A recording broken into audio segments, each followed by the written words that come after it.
तो hello friends, welcome back to my channel. और friend, आज की वीडियो सीरीज के अंदर हम डिस्कस करने वाले हैं डीडीएल।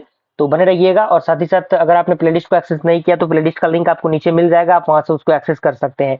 डीडीएल क्या होता है? तो यहाँ पे कह रहा है कि the DDL is short name of data definition language which deal with the database schema and descriptions of how the data should reside in the database. यानी जो डीडीएल होता है वो डेटा डेफिनेशन लैंग्वेज होता है जो डील करता है डेटाबेस स्कीमा से और डिस्क्रिप्शन से, और बताता है कि कैसे आपका जो डेटा होना चाहिए वो रिसाइड होना चाहिए उस डेटाबेस के अकॉर्डिंग। इसमें डीडीएल के अंदर टर्म्स आते हैं जैसे क्रिएट आता है, अल्टर आता है, ड्रॉप आता है, टर्नकेट आता है, उसके बाद कमेंट आता है, रीनेम आता है। क्रिएट का किसके लिए यूज किया जाता है? जो भी टेबल्स होते हैं उनको क्रिएट करने के लिए, जैसे टेबल हो गया, इंडेक्स हो गया, व्यू हो गया, स्टोर्ड हो गया, प्रोसीजर्स हो गया, फंक्शंस हो गया, ट्रिगर्स हो गया, इनके लिए इसका यूज किया जाता है।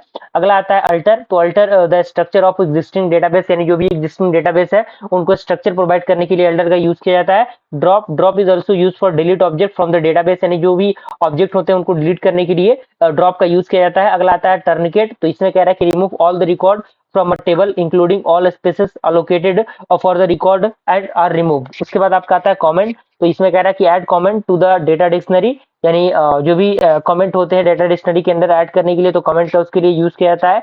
Rename an object. ओके, तो इस तरीके से डीडीएल को हमने आज की वीडियो सीरीज के अंदर डिस्कस किया। अब उसके बाद आता है DML. DML stand for the data manipulation language which deals with the data manipulation and include most common SQL statement such as select, insert, update, delete etcetera. यानी अलग अलग जो एसक्यूएल कमांड होते हैं वो डीएमएल के अंदर यूज किए जाते हैं।